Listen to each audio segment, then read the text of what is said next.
Daf Chav Vav base, the Mishnah 2 lines from the top. Zok the Mishnah, Talmud Korban Tisha, the Korban Talmud is offered by 9 Kahanim, sometimes by 9, Basara sometimes by 10, Bechadasar sometimes by 11, B'Shnei sometimes by 12, Lo Pachas V'Lo Yoser, never less than 9, never more than 12. How is that? Ketzad, how is that? The Atzmoi, the Korban itself, was Batisha. This was 9 Kahanim. So on a regular basis, the avorim of the korban was brought by 9 kahanim. Rashi explains over here that what we're dealing with this Tana over here argues with the Tana of the previous Mishnah, and he holds that it's the same kohen that brought it to the ramp, that brought it to the top of the mizbeach, because otherwise there would be extra kahanim. So there were 9 kahanim that were dealing with bringing the avorim to the kevish and to the mizbeach. As Rashi explains further and elaborated by the Teisus Shonim, we're not discussing with the shlit, with the zrika, and the trumas adeshin. That occurred earlier. We're talking about the time from the time of bringing the avorim to the kevish and to the mizbeach. So on a regular basis, there was 9. So Ketzad Atzma B'Tish is with 9 kan. B'Chag, give it on Sukkos in the morning, B'Yan Echaz, Lochos Shamayim. An extra kain was needed to bring the flask of water for the Nisuch HaMayim. That was done on Sukkos. That was done on Sukkos in the morning. Harei kan Asara. That's a total of 10. So there you have 10. Bein Harbayim. Now in the afternoon, B'Chadasar. That's where you had an extra one. You had 11. Atzma B'Tisha. You had 9 for the korban itself. Now you didn't have the Nisuch HaMayim in the afternoon, but another 2 kahanim took the 2 blocks of wood to put on the mizbeach. Teisus Shonim explains that in the morning, when we discuss in the morning, we don't discuss the kahanim with the shnei gziraitzim because that was done earlier. That was done again. It was done earlier at the time of the trumas hadeshin. So therefore, that's how you had 11 b'Shabbos. On Shabbos, then you had, even in the morning, it was B'Chadasar. It was with 11. Hu Asma B'Tisha and Shnayim B'Yadim Shnei B'Zich Levan Shalachim upon him. Hit the korban itself was with 9, and then you had an extra 2 because on Shabbos they had to take the B'Zich Levan, the Levan that was on the shulchan with the lechem upon him, and they had to take that and to be makter on the mizbeach. Now, if you had Shabbos, and it was also Sukkot, so you had in the morning, therefore you had 1 extra one, you had the Nisuch HaMayim, so you had an extra one for the Nisuch HaMayim, and that's how you had 12. The Nisuch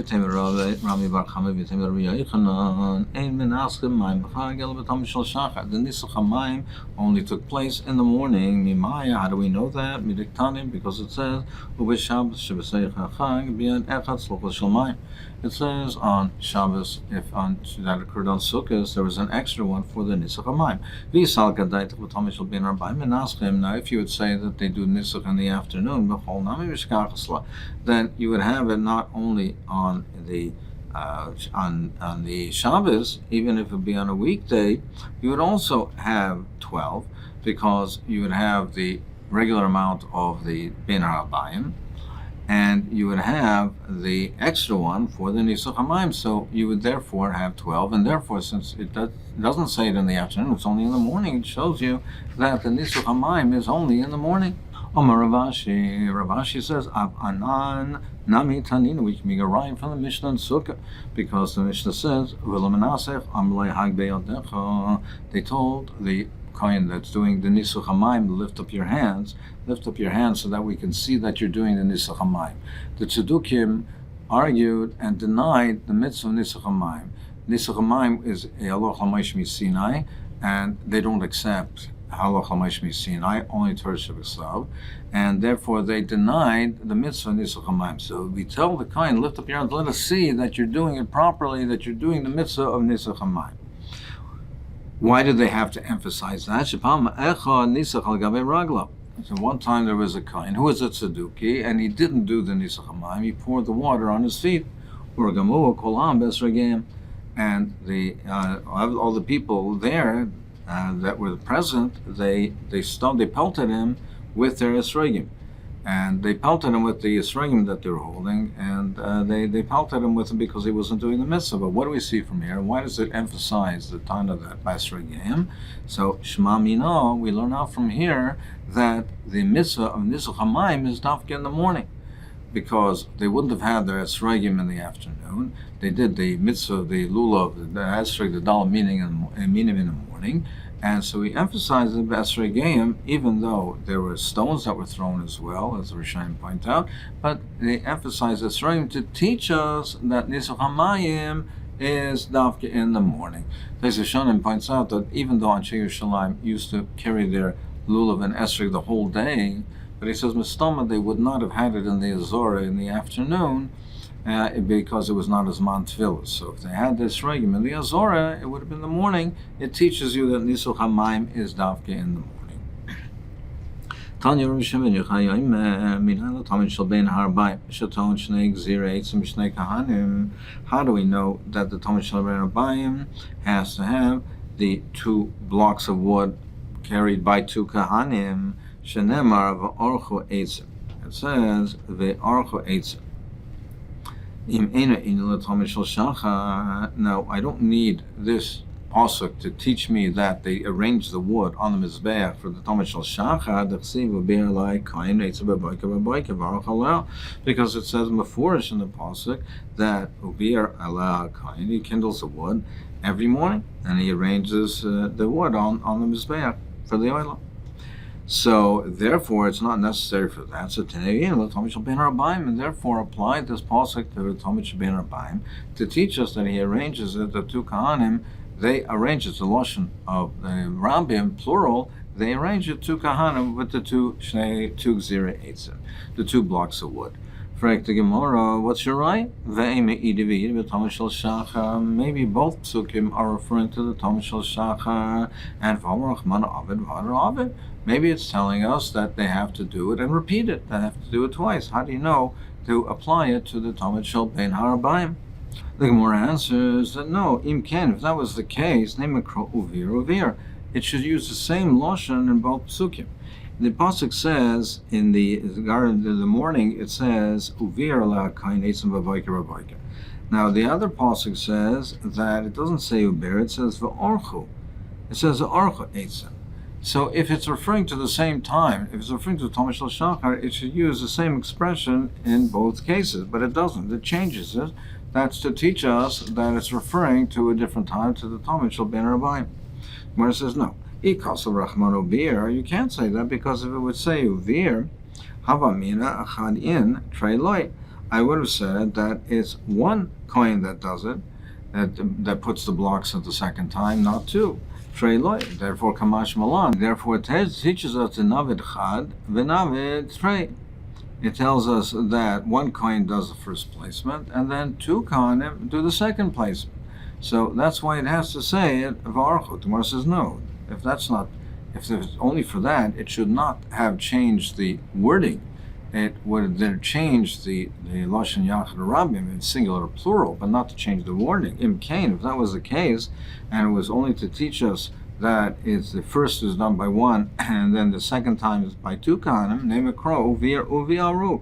It should use the same wording, but just change it from lashon yachid to lashon rabim, from singular to plural. Inami v'arach v'archu. Or use orach v'archu. Again, use the same word, but change it from singular to plural. My uvir v'archu. Why does it change not only the lashon yachid and rabim, singular and plural, but it changes the terminology? It says first uvir, then v'archu, shema mina kidakamrina, and that teaches us that it's referring to a different time. That the second pasuk is referring to the Talmud Shel Ben Harbayim. Tani Rabbi Chia. We have a brisa that supports our Mishnah, that agrees with the time of our Mishnah. So it's taught in the brisa, Payas, Pamim Shalishal, so sometimes the girl, there was 13 kahanim selected, Pamim Arba'asar, sometimes 14, Pamim Chamishasar, Pamim Shishasar. Sometimes there was 16. So the second girl, sometimes it was a range between the number of kahanim between 13 and 16. Now our Mishnah says that the range is between 9 and 12. This brisa is including the 4 goralas that was not mentioned by our Tana, which is the shlit, the zrika, the dishan mizbeach, and addition of the menorah. So that's the additional 4. When you add on the 4 to what our Tana says the 9, from 9 to 12, you have a range of 13 to 16. So therefore, it agrees with our Tana. But we learned in the Brisa that it was 17. Where it says, that's not like Rabbi Eliezer ben Yaakov. That is like Rabbi Yehuda, as we mentioned before, B'Shem Rashi, that our Tana is not including the Akayan to take it from the Kevish to Mizbeach. The Tana of the Brisa is going like Rabbi Yehuda, that he has an extra girl to have for a kohen who'll take the Vorim from the Kevish to the top of the Mizbeach. Zok the Mishnah, Ayel Karve Charas. A ram, if they were marked with the Korban Musaf, they brought a ram. And the Talmud that we discussed earlier is a kevis, is a sheep, but this is a ram. So ayel karba charasar, on the standard was by 11.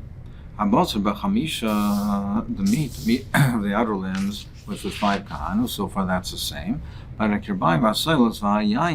as far as the intestines and the silas and the yayin, that's for the nesachim, the fine flour and the wine, b'shnaim, by 2 kahanim each. So therefore, you had a total of 11. There's 2 kahanim of each of them. Why is that different?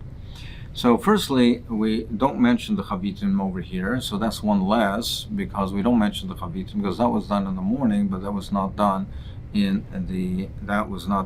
for the musa.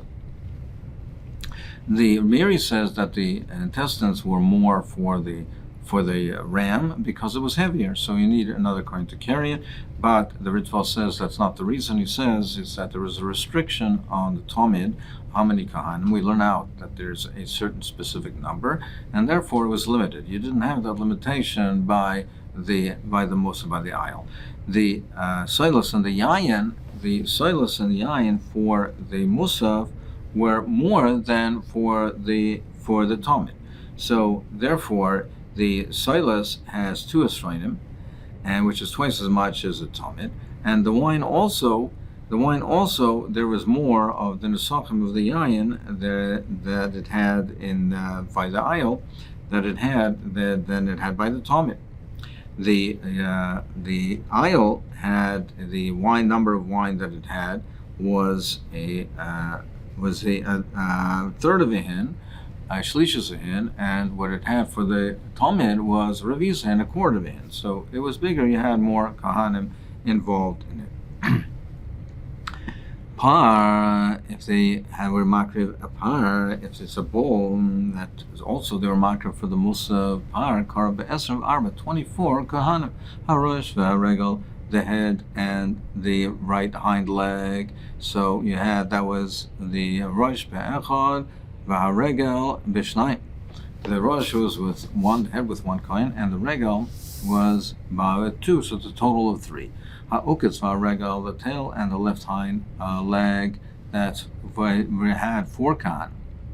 So you had the uketz and the regel, uketz b'shnayim, the uketz was shnayim va'regel b'shnayim. So that's a total of another 4. Ha'chazav ha'agir, the breast and the neck, also 4 kahanim, ha'chazav ha'echad, the chest with 1, va'agera b'shleisha, the neck with 3 kahanim.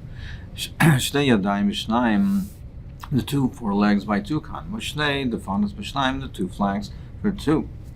So far we have a total of 15 kahanim. Ha'kir b'ayim v'aselos v'hayayin, all that, b'shleisha with 3 each. That's a total of 24. B'med, more when the same, korban sibor. That's what the korban sibor of a korban yachid, im rotza lahakriv. If a person, a single coin, wants to do it all himself, makriv, hamafshet v'nituach shel elo v'el shavim. As far as the skinning the animal, then flaying it or dismembering it, they're both equal. The korban sibor and korban yachid are equal.